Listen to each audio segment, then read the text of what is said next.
The massive warship hung in space like a dark metal cathedral, its hull scarred from countless battles across the galaxy. Inside the command center, Commander Thakmor stood, with his claws gripping the metal railing, watching the planet below them burn. Zirion 7 had been their latest conquest, and what a conquest it was. This wasn't just any ordinary world. Zirion 7 was a nightmare made real. The very rocks on this planet were alive and hungry, with crystalline formations that would leap from the ground and devour anything that moved. The atmosphere was so thick with acidic compounds that it could dissolve most metals in minutes. The native creatures were living weapons, evolved over millions of years to be perfect killing machines. Yet here they were, another victory added to their collection. The HFY Empire didn't just conquer worlds. They specialized in the impossible ones. For over 3,000 years, they had built their reputation on taking planets that other civilizations wouldn't even dare to visit. Worlds where gravity was so intense it could crush bones to powder. Planets where the very air would burn your lungs as you breathed it. Places where every single life form had evolved with one goal in mind: to kill everything else. Lieutenant Vort approached, his reptilian features showing satisfaction as he delivered his report. The battle had lasted 8 months, but they had finally broken the last resistance on Zirion 7. The crystalline predators that had ruled this world for eons were now extinct, their hunting grounds claimed by the HFY Empire. "That makes 847 conquered systems, sir," Vort said, his voice carrying pride that came with yet another impossible victory. "The Council of Worlds will hear this triumph within the rotation." Thakmor nodded, but his mind was already moving ahead. Victory was expected, not celebrated. The HFY way was simple: find the deadliest world possible, conquer completely, then move on to the next challenge. It was what separated them from every other species in the galaxy. While others sought out comfortable worlds to colonize, the HFY deliberately hunted down the places that would try to kill them. Their ships were built for survival in the harshest conditions imaginable. Their armor could withstand temperatures that would melt most metals. Their weapons were designed to cut through the toughest natural defenses. Every piece of their technology had been forged in the crucible of worlds that actively tried to destroy them. "Sir, our long-range scouts have transmitted new survey data," Vort continued, activating a holographic display above the command table. "They've identified a potential target in a previously unexplored region." The hologram flickered to life, showing a small solar system orbiting around an unremarkable yellow star. But it was the third planet that caught their attention. Blue and green swirls of color indicated water and land masses. White clouds suggested an unstable atmosphere. Everything about it looked almost boringly normal. Thakmor studied the readings with growing interest, though not for the reasons one might expect. After conquering worlds where the very ground tried to eat you alive, this place looked almost insulting in its simplicity. Standard gravity readings that wouldn't even strain their muscles. An atmosphere that appeared breathable without filters. Abundant liquid water that wasn't trying to dissolve everything it touched. The dominant species scan results were even more amusing. Bipedal mammals with soft skin, no natural weapons, no armor plating, no venomous capabilities. They appeared to be tool users, but their technology was laughably primitive. Chemical rockets for space travel, metal projectiles for weapons, basic electronic communication systems. "They call themselves humans," Vort added, reading from the scout reports, "and they call their world Earth. Intelligence suggests they've barely achieved basic spaceflight capability. Their most advanced weapons appear to be crude explosive devices and simple energy projection systems." Thakmor almost laughed. After the crystalline nightmares of Zirion 7, after the living metal swarms of Korath Prime, after the gravity storms of Nexus Station, this was what the universe offered them next? A peaceful garden world inhabited by soft creatures who had never faced real danger? But there was something about easy victories that appealed to him. His warriors had fought hard battles for years. They deserved something simple, something that would fall quickly and completely. This Earth would make an excellent training ground for their newer recruits, a place where they could practice their techniques without the risk of losing seasoned veterans to some impossible planetary defense system. The decision was made in moments. Within hours, The invasion fleet would be assembled and heading toward this new target. The humans of Earth would soon learn what it meant to face the galaxy's most successful conquerors. What Thakmor didn't know was that he was about to make the biggest mistake in HFY history. Fleet Commander Vextar stood on the bridge of his flagship as Earth grew larger in the view screen. 3 months had passed since they left the ruins of Zirion 7, and now their target hung before them like a blue jewel against the black of space. It looked even more peaceful than the scout reports had suggested. No defensive satellites, no orbital weapons platforms, no energy shields protecting the major population centers. This was going to be the easiest conquest in HFY history. The invasion began at dawn on what the humans called a Tuesday. Vextar had chosen his targets carefully based on intelligence gathered by their advanced scouts. Washington, London, Moscow, Beijing, Tokyo, the major command centers of this soft species. The plan was elegant in its simplicity. A few precision strikes with their plasma artillery would demonstrate the futility of resistance. The human governments would surrender within hours, just like every other civilization they had encountered. The first plasma bolt streaked down from orbit, turning a military installation outside Washington into a crater of melted glass and twisted metal. Similar strikes hit targets across the globe. The message was clear: surrender now or watch your world burn. But something unexpected happened. Instead of the panic surrender they were used to, the humans began moving with purpose and coordination that caught the HFY completely off guard. Within hours of the first attack, human military forces had scattered from their obvious bases and began operating from hidden locations. General William Hayes stood in an underground bunker 50 miles from where the Pentagon used to be, studying satellite images of the alien vessels with an intensity that surprised even his own staff. While politicians argued about surrender terms, Hayes was already planning something else entirely. He had spent 30 years studying warfare, and he recognized something in these attacks that the aliens probably didn't expect him to see. "They're holding back," he told Colonel Janet Torres, pointing at the tactical display. "Look at these strike patterns. They could have turned our major cities into parking lots, but they're being surgical. They want us alive." Torres nodded grimly. "So we use that against them." What happened next would have been impossible on any other world the HFY had conquered. Within 72 hours of the first attack, human engineers led by Dr. Kevin Mitchell had recovered intact pieces of HFY plasma weapons from the strike sites. Instead of running or hiding, they began taking the alien technology apart to see how it worked. The HFY had never encountered anything like it.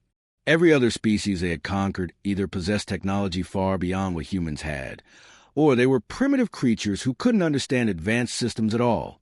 Humans fell into a strange middle ground.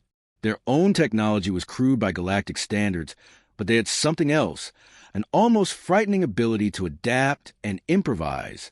Dr. Lisa Bennett worked around the clock in a hidden laboratory in Colorado, reverse engineering alien power cells with equipment that should have been completely inadequate for the task. She used car batteries, copper wire, and laboratory equipment designed for much simpler purposes, yet somehow managed to create a working understanding of technology that was centuries ahead of anything Earth had produced. Meanwhile, Captain Robert Parker was doing something that no other species had ever attempted against HFY forces. Instead of trying to match their superior firepower, he was using Earth itself as a weapon. His unit had retreated into the Rocky Mountains, where they began using the terrain in ways that confused and frustrated the alien ground troops. The HFY were used to hostile environments, but they expected the hostility to come from the planet itself. Poisonous atmospheres, deadly wildlife, unstable geology. They weren't prepared for an environment that became hostile because its inhabitants made it that way. Parker's forces turned mountain passes into kill zones, used avalanches as weapons, and created traps that took advantage of their detailed knowledge of local geography. Vextar watched the reports coming in with growing disbelief. His ground forces, veterans of campaigns on worlds where the very rocks try to eat them, were being systematically outmaneuvered by creatures they should have been able to crush without effort. Worse, human forces led by people like Major Helen Davis and Commander Frank Thompson were starting to use captured HFY weapons against their former owners. The impossible was happening. Humans weren't just defending themselves. They were learning, adapting, and starting to push back. What should have been a conquest measured in days was turning into a prolonged campaign. And for the first time in his career, Vextar began to suspect that they might have underestimated their enemy. The galaxy's apex predators were about to learn what it meant to fight a species that had never known what it felt like to be prey. 6 months into what should have been a 3-day conquest, Vextar found himself doing something no Kethvar commander had ever needed to do before. He was studying his enemy, not their weapons, not their tactics, but their history. And what he discovered in those ancient human records made his blood run cold. The data banks recovered from captured human facilities painted a picture that didn't make sense at first. According to their own historical records, humans had faced extinction not once, not twice, but dozens of times throughout their evolution. Massive asteroid impacts that blocked out their sun for years. Ice ages that turned their entire world into a frozen wasteland. Volcanic eruptions so massive they changed the planet's climate for decades. Plagues that wiped out huge portions of their population. Lieutenant Bractiate stood beside him, equally puzzled by what they were reading. "Commander, this doesn't match our understanding. If the species face so many extinction events, how are they still here? And why are they so effective against us?" Vextar stared at the holographic display, showing Earth's geological timeline. Every few million years, something catastrophic happened. Meteor strikes, supervolcanic eruptions, magnetic pole reversals, climate shifts that would have ended any reasonable species. Yet, somehow, humans kept surviving. Not just surviving. They kept getting stronger. But it was the recent history that truly disturbed him. Within just the last few thousand years, humans had faced plagues that killed 30 to 60% of entire continents. They had survived ice ages by learning to make fire and create shelter. They had endured droughts, floods, earthquakes, and disasters that would have broken any other species the Kethvar had encountered. Dr. Amanda Foster sat in her underground laboratory in what used to be called Nevada, working on something that would have been impossible for any other species to create. Using captured Kethvar biotechnology and combining it with human understanding of viral genetics, she was developing something specifically designed to target Kethvar physiology. Her team of scientists, including Dr. Robert Chen and Dr. Maria Lopez, worked with a focus that bordered on obsessive. The beautiful thing about their immune systems, Foster explained to her team, is that they're designed for known threats. They've conquered 800 worlds, so they built defenses against 800 different types of biological warfare. But they've never faced anything quite like what Earth produces. What Foster understood, and what the Kethvar were just beginning to realize, was that humans hadn't evolved on a deadly world like the ones the aliens were used to conquering. They had evolved on a world that was constantly trying to kill them in new and creative ways. Every few generations brought a different kind of disaster, forcing humans to adapt not just to hostile conditions, but to constantly changing hostile conditions. The Kethvar had conquered worlds where the dangers were consistent. A planet with crushing gravity stayed that way. A world with poisonous atmosphere remained poisonous. But Earth had thrown everything at its children: ice, fire, plague, famine, predators, natural disasters, and humans had learned to adapt to all of it. Captain Michael Torres led a resistance cell operating in what used to be called Texas. His group had done something that no other species had ever managed against Kethvar forces. They had started hunting individual alien soldiers for sport, not for territory, not for resources, but simply because the aliens were there and needed to be removed. The thing about these Kethvar, Torres explained to his team during a planning session in an abandoned subway tunnel, is that they're used to being the scariest thing on any planet they visit. They've never been hunted before. Agent Jennifer Walsh had been tracking Kethvar patrol patterns for weeks, learning their habits, understanding their psychology. What she discovered was almost funny in its simplicity. These galaxy-conquering aliens had a fatal flaw. They had never encountered a species that saw them as just another problem to be solved. The reports flooding back to Vextar's command ship painted an increasingly disturbing picture. Human forces weren't just fighting back anymore. They were actively hunting Kethvar troops through Earth cities and wilderness areas. They had turned their own planet's geography into a weapon, using everything from urban environments to natural disasters as tools of war. Weather Specialist Commander Helen Baker had done something particularly clever. Her team had learned to predict and even influence local weather patterns, using Earth's own storm systems to ground Kefvar aircraft and disrupt their supply lines. When the aliens tried to adapt to weather, Baker's people would change tactics and use different atmospheric conditions against them. Vextar realized with growing horror that they weren't fighting another species that had conquered a hostile world. They were fighting the hostile world itself, made manifest in the form of its most successful survivors. Humans weren't just another conquest. They were what happened when a planet spent millions of years trying to create the perfect survivor. The galaxy's most feared predators had finally met something that had been forged by a world far deadlier than anything they'd ever encountered. The war had been raging for 10 months now, and Vextar could barely recognize the confident invasion force he had led to Earth. What started as the galaxy's most elite fighting force had become something he never thought possible. They were afraid. His warriors, veterans who had conquered worlds where the very air tried to kill them, were now requesting transfers back to safer assignments.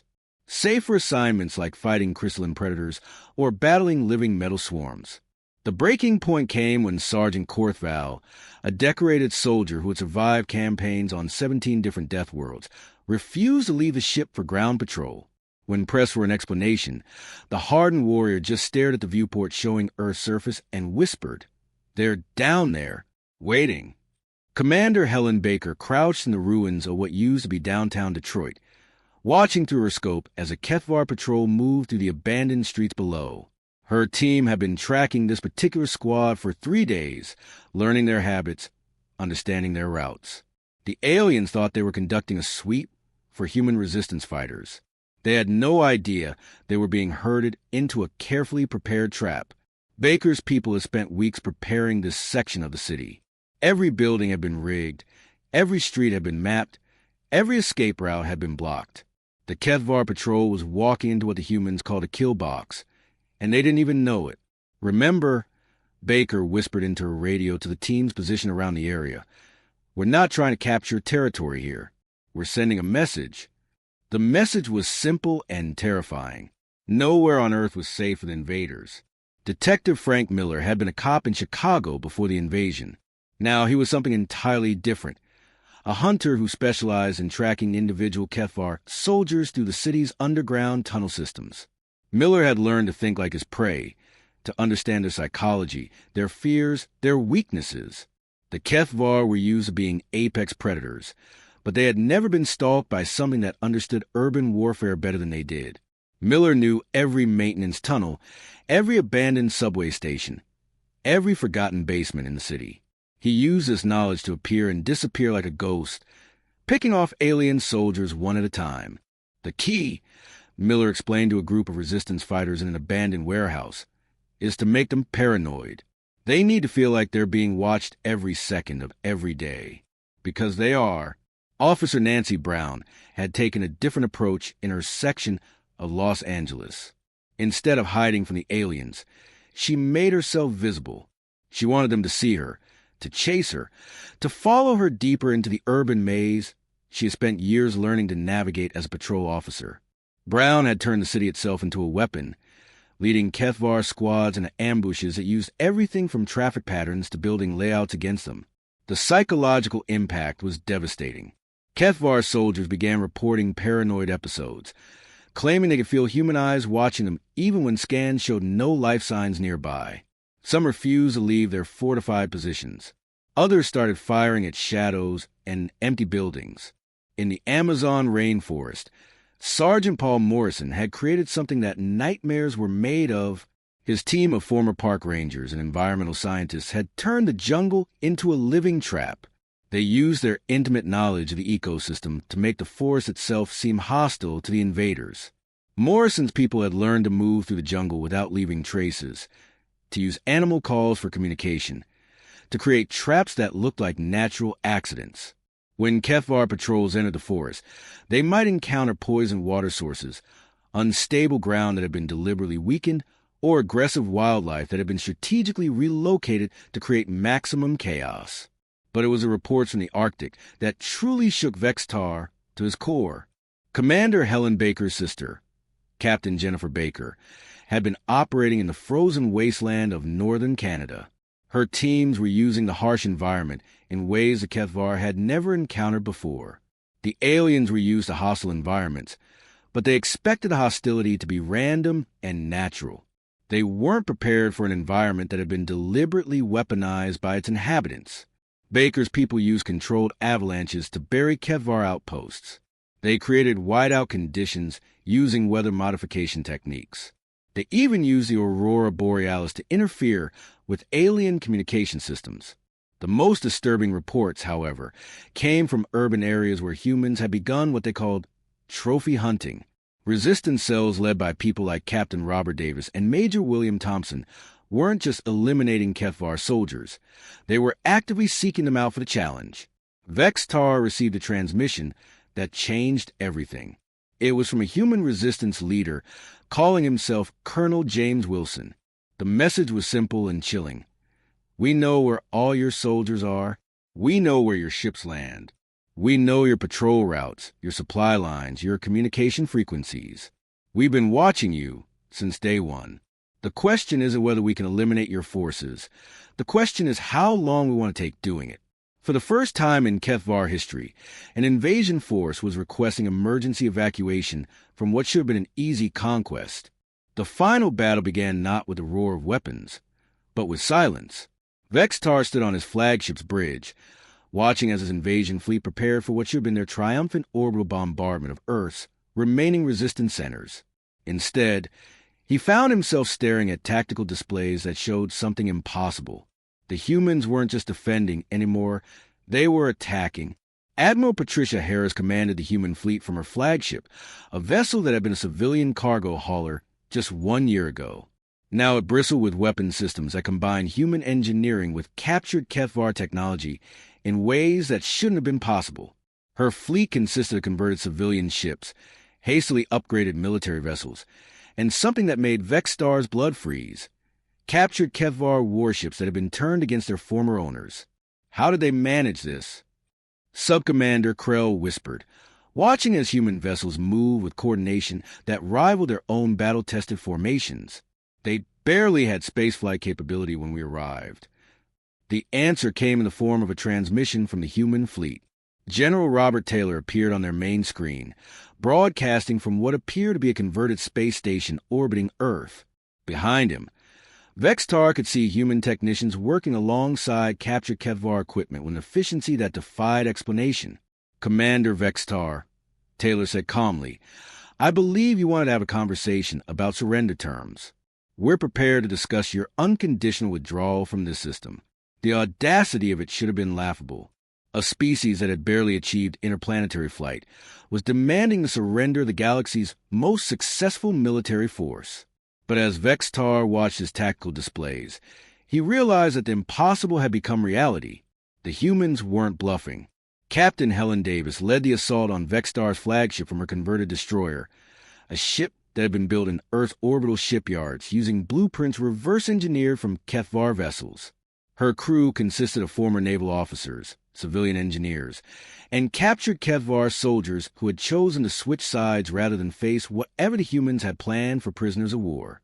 The battle that followed was unlike anything in Kethvar military history.